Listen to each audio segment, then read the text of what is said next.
Mesdames et messieurs, bonsoir et bienvenue dans cette édition. Tout de suite, le sommaire. L'ONG Tournons la page Session Bénin a organisé ce lundi 27 mars 2023 au Champ d'Oiseaux de Cotonou une formation à l'endroit d'une trentaine de femmes. Cette formation qui s'inscrit dans le but d'outiller les femmes sur la bonne gouvernance et le développement durable. À suivre dans cette édition le compte-rendu de la dite formation. Les éléments du commissariat de Ouéghbo ont interpellé ce dimanche 26 mars 2023 3 jeunes individus pour des faits présumés de cybercriminalité. Les 10 présumés cybercriminels ont été arrêtés sur un lieu de cérémonie. Plus de détails dans ce 19h. Au Bénin, la Caisse nationale de sécurité sociale CNSS a indiqué à travers un communiqué en date du 23 mars 2023 que tous les employeurs de salariés domestiques doivent être déclarés au plus tard avant la fin de l'année. Un communiqué qui fait suite au rappel à l'ordre lancé par le président de la République, Patrice Talon, en avril 2022. Vous suivrez dans cette édition quelques citoyens béninois qui apprécient cette décision.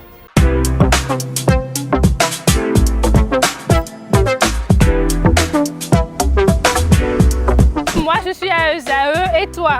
Moi, je suis en administration des finances à ESAE. Moi, je suis en diplomatie et relations internationales à ESAE. Moi, je suis en journalisme à ESAE. Émission ici, c'est ESAE. Moi, je suis en communication marketing à ESAE. Moi, je suis en droit à ESAE.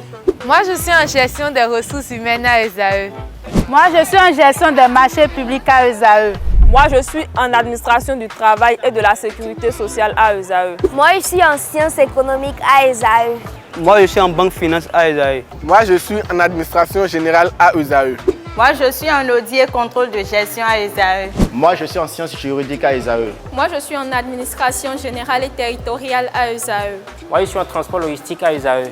Moi, je suis en gestion des projets à ESAE. Rejoignez-moi, c'est la meilleure université. Nous sommes à ESAE. Rejoignez-nous. À ESAE, l'excellence a un nom.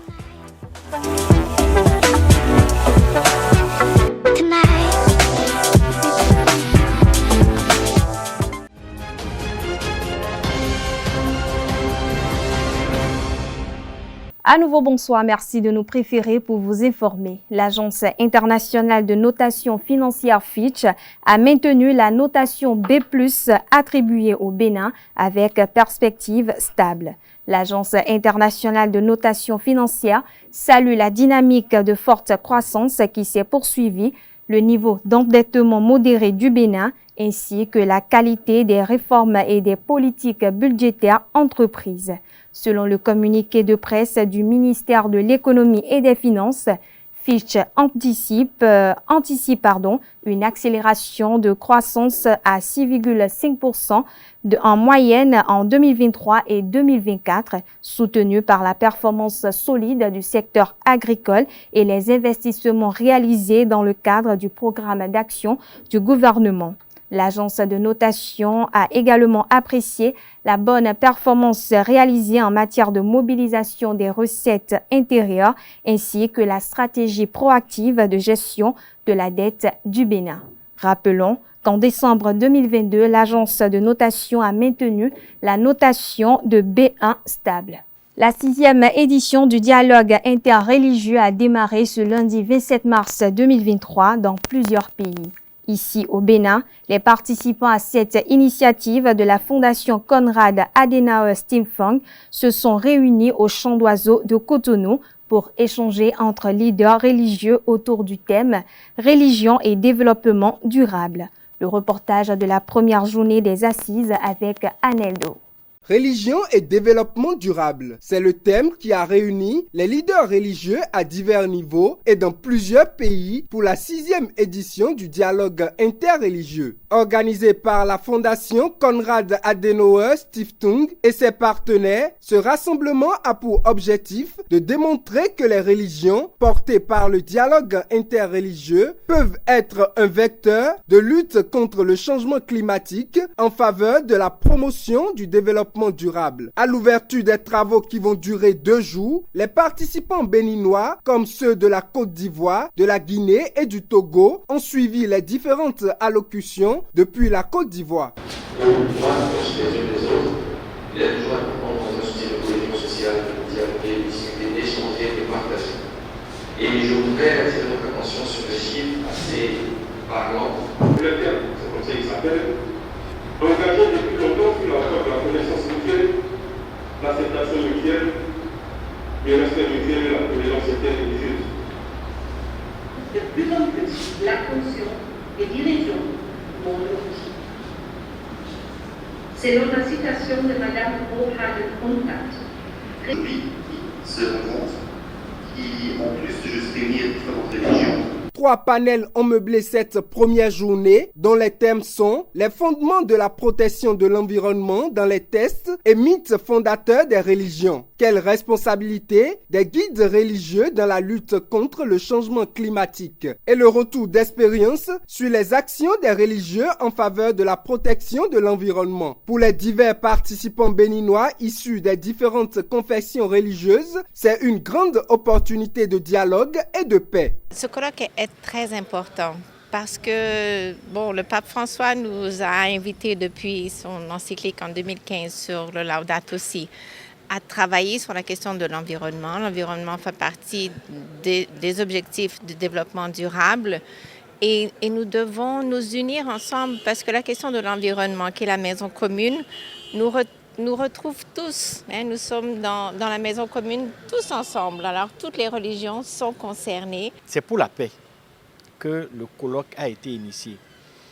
C'est pour la paix dans le monde parce que la plupart des conflits armés qui ne sont pas liés à la politique ou au contrôle des ressources minières proviennent de l'extrémisme. Les religions ont un devoir important de respecter les lois de la nature, les lois de l'environnement et surtout la question de changement climatique. Et donc, nous, notre rôle, la motivation à participer à ce colloque, c'est surtout apporter notre contribution sur ce que l'Église catholique fait déjà et également écouter et nous enrichir des expériences des autres religions, les autres confessions religieuses. La guerre des religions n'aura jamais lieu au Bénin parce qu'on se connaît et nous sommes issus de la même famille. Je parle de Adam, nous sommes la création de Dieu, mais on a passé par Adam et Ève. Cela veut dire que nous devons rester ensemble et ces genres de colloques nous apprend à se connaître et vivre ensemble. Cette 6e édition du dialogue interreligieux s'achève le mardi 28 mars 2023. Mais déjà, les acquis sont énormes pour l'ensemble des participants. L'engagement civique et politique des femmes gage d'une bonne gouvernance et d'un développement durable. C'est le thème de la formation organisée par l'ONG Tournons la page, session Bénin à l'endroit d'une trentaine de femmes, ce lundi 27 mars 2023 au Champ d'Oiseaux de Cotonou. Quentin Amoussou et Anaël Doou y étaient. Voici leur compte rendu. Je voudrais déclarer ouvert le séminaire de formation et la table ronde du 27 mars 2023. C'est sur ces propos que le coordonnateur national Jean-Baptiste Elias a ouvert la table ronde organisée par l'ONG Tournons la page TLP Session Bénin à l'endroit des femmes béninoises. Les objectifs définis par TLP Session Bénin sont: mener une réflexion approfondie sur les raisons profondes qui freinent l'engagement des femmes en faveur de la promotion et de la défense de leurs droits, tant civiques, politiques qu'économiques et sociaux. Élaborer un plan d'action pour promouvoir l'engagement civique et démocratique des femmes au Bénin. Recenser les perspectives qui peuvent être mises en œuvre pour relever les défis mentionnés et les moyens à mettre en œuvre pour assurer la visibilité de l'engagement civique des femmes. L'ONG Tournons la page Session Bénin entend également atteindre un objectif sur le plan international au thème de cette formation. Élire parmi le groupe des femmes représentantes ici, une qui sera à l'atelier international des femmes leaders qu'organise Tournons la page internationale. Les résultats que vise cette formation sont bien précis. Nous souhaitons avoir comme résultat que les 30 femmes que nous avons conviées à cette table ronde puissent créer un cadre de réseautage et de concertation. Que ces 30 femmes puissent mener des réflexions approfondies sur les raisons qui freinent l'engagement des femmes en faveur de la promotion et de la défense de leurs droits. Que les femmes que vous êtes, vous puissiez répertorier les besoins en termes d'accompagnement dans vos engagements ou dans votre engagement civique et votre intégration au sein du mouvement. Les femmes seront plus outillées à participer à la bonne gouvernance du Bénin pour un développement durable. Je l'annonçais au sommaire de cette édition, les éléments du commissariat de Rouegbo dans la commune de Tofo ont interpellé ce dimanche 26 mars 2023 3 jeunes individus pour des faits présumés de cybercriminalité. Selon les informations, leur interpellation a eu lieu sur un lieu de cérémonie traditionnelle. Selon une source, le premier est un agent d'hygiène, le deuxième un étudiant en 2e année de droit et le troisième un apprenti en formation de chambre froide. Gardés à vue au commissariat de la localité, ils seront transférés à l'Office central de répression de la cybercriminalité pour la suite de la procédure. Le directeur général de la Caisse nationale de sécurité sociale CNSS, Apollinaire Tchentchen, a indiqué à travers un communiqué en date du jeudi 23 mars 2023 que tous les employeurs de salariés domestiques doivent être déclarés au plus tard avant la fin de l'année 2023.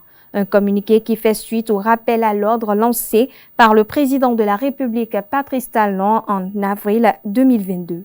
Interrogés sur le sujet, quelques citoyens rencontrés dans la ville de Cotonou apprécient cette décision du directeur général de la CNSS. Suivons-les au micro de Nansirine Fatoumbi, Charbel Kanifo et Francis Farami. Je trouve cette décision une bonne décision. Et c'est une décision à féliciter, à remercier par le directeur de cette institution chargée de réguler le travail entre employeurs et employés. C'est une décision que je supporte, parce que ce n'est pas une loi datant d'aujourd'hui. Elle existe depuis, mais n'a été jamais appliquée. Et pourquoi? Je n'en sais rien. Mais si aujourd'hui, avec l'évolution de mon pays et le système qui gère le pays aujourd'hui, nous oblige que cette loi soit respectée, je dis oui. C'est une très bonne décision. Parce que déclarer son employé, c'est vraiment une bonne chose. S'ils ne le font pas et le délai passé, l'État central n'a qu'à sévir, sanctionner très dur même. Parce que si on arrivait à déclarer tous les employés du privé, je pense que le trésor public sera inondé de l'argent et ça va apporter un de plus pour le peuple béninois. C'est une bonne décision de la CNSS parce que ces petits employés-là, les gens ne les considèrent pas. Donc maintenant, on va les déclarer à la CNSS. Chez moi, c'est une bonne chose. C'est une bonne décision. Mais à punir quelqu'un parce qu'il n'a pas déclaré, est-ce que je me demande si ce n'est pas péché contre la personne? C'est pour éviter la corruption qui est faite entre les employeurs et les employés, qui fait que les employés ne sont pas bien payés, sont mal payés et leurs droits sociaux ne sont pas versés à la Caisse nationale de sécurité sociale. Donc c'est une lettre que la direction générale de la Caisse nationale de sécurité sociale donne et un moratoire pour que les gens puissent régulariser les employés dans leur société. Parce que vous êtes sans savoir qu'aujourd'hui, la loi qui est votée par rapport aux travailleurs et que le salaire social a été revu, malgré ça, ce n'est pas pratiqué sur le terrain. Parce que les gens continuent toujours de payer 40 000, 45 000 aux gens, 30 000 aux gens dans la République du Bénin. Donc c'est une manière aussi de demander aux institutions chargées de réguler le travail des travailleurs du Bénin de faire le suivi pour que le droit des travailleurs soit respecté dans toutes les sociétés privées comme publiques. Au niveau du public, il n'y a pas trop de problèmes. C'est au niveau privé qu'il y a beaucoup de problèmes parce que dans le privé, dès que vous faites l'erreur, on vous met à la porte. On ne peut pas travailler chez un entrepreneur ou bien dans une entreprise pendant 10 ans, 15 ans et qu'on n'est pas déclaré. C'est anormal, complètement anormal. Mais depuis des années, nous faisons avec. Mais il est temps qu'un jour, que ce directeur-là qui vient d'arriver à la tête de cette institution pense qu'on applique. Je lui dis bravo. Mais il ne faut pas dire ça seulement à la bouche. Il faut faire les stratégies pour son application doivent être nettes. Parce que beaucoup d'entreprises ont fermé avec des gens qui ont fait 15 ans. Et on n'a même pas dit, monsieur Toura, tu es déclaré suite à ceci, tu peux présenter ta carte pour être... Ce n'est pas le cas. Quand on prend certains pays, on trouve que le Bénin même est en retard. Et je pense les employés et les chefs d'entreprise et autres patrons, ils doivent exécuter cette décision-là. Sincèrement, parce que c'est pour améliorer leurs conditions de vie. Demander à un employeur de déclarer ses employés est une bonne chose. Mais le Béninois n'aime pas déclarer ses employés pour la simple raison qu'il ne veut pas bien payer. Lui, il est à l'aise, il dort bien sous climatiseur, il a 10 véhicules, il a 5 femmes. Mais payer les employés est compliqué. Raison pour laquelle le Béninois ne veut pas déclarer ses employés. Il a beaucoup de maisons, mais il ne veut pas payer l'argent. Tu vas travailler fatigué, mais il lui est difficile de te donner de l'argent correctement pour te mettre à l'aise. Donc, je trouve la décision de la CNSS vraiment louable et courageuse. Pour un directeur qui prend une telle décision, c'est applaudi. C'est applaudi. Ils ont des milliards, mais ils ne veulent pas nous mettre à l'aise. Quand on dit employeur, c'est que veut dire que quelqu'un qui a son entreprise, quelqu'un qui a sa maison, et qui vit, qui est bien, et qui a un revenu, c'est-à-dire un revenu vraiment qui peut lui permettre de vivre et de faire vivre d'autres personnes. Mais il y a plein d'entreprises, de petites entreprises, de grandes, enfin, de petites entreprises, parce qu'on veut déclarer tout, toute entreprise. Petites entreprises qui, leurs gestionnaires, n'ont même pas de quoi vivre correctement avant, jusqu'à employer quelqu'un d'autre. C'est peut-être temporairement, toi viens faire ci pour moi.